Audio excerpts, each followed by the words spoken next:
So I was playing Elden Ring and I came across this tower that made me think, because I've seen so many like it. And not just that, but also a lot of the architectures use the same kind of approach to making buildings, let's just say. Not from the technical side of point, but also in terms of the aesthetic. It is all the same. And they've been using this type of art style for quite some time now with all of the Dark Souls. Even when they switched out a bit to Bloodborne, they always like to use this gothic kind of Renaissance type of building or architecture. I thought to myself, wouldn't it be cool if it was done in Norse mythology? For example, we use the Norse type of architecture since the game I think was supposed to be based on Norse mythology, or at least that's what the community thought it would be.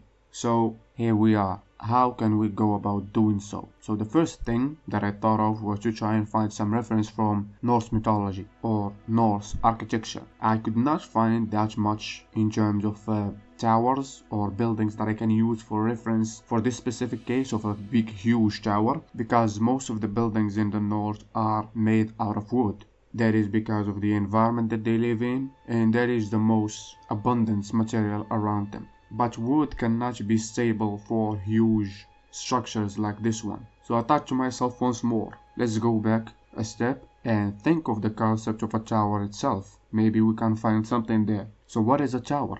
A tower basically is a platform on top of a stick. But a platform on top of a stick, it will look like a T-shape, which is almost like a pillar, not a tower. So why not extrude or scale up that platform a bit? Now this is the base of most of towers that you see out there. For example, this is the base of the classic looking tower, which is like the Rapunzel one, where the damsel in distress will be.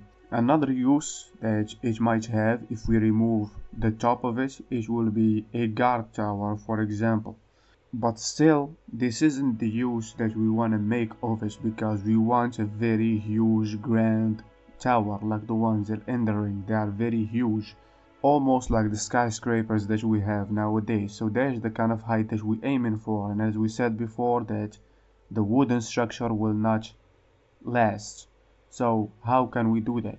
If we go back to the diagram before, this part that is supposed to represent the height is the one that we can use, and we can scale it up even more than just a tad bit above the tree line.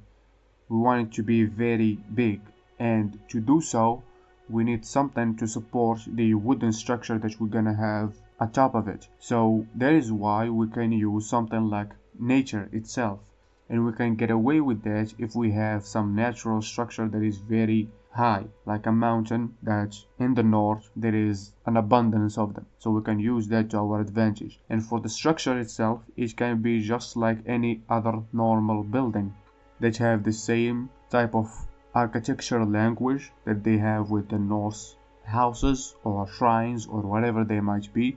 Preferably we wanted to make it like a shrine, because that is what the towers in Elden Ring kind of serves. The two fingers are like deities of some sort, so we want to have something like a shrine right here. And we want to position it to be facing either somewhere where the moon will be full twice a month or once a month, or we want it to be facing something like the North Star, which is another celestial being that we can pray for, and we can add in all of the kind of instrument that can facilitate that, or tell the player or the viewer, if we're not using a game in this case, that this is a place of prayer.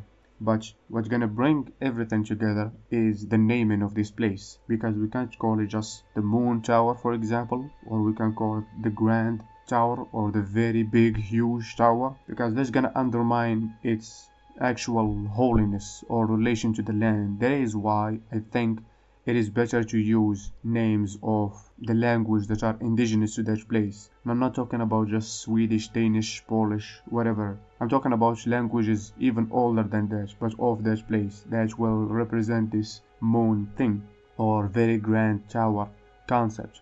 Doing so, I think, will bring everything together, and will either make or break the concept that we're talking about right here. So yeah, that's about it. That's all I had. Thank you all for listening. As always, make sure to have yourselves a damn good one.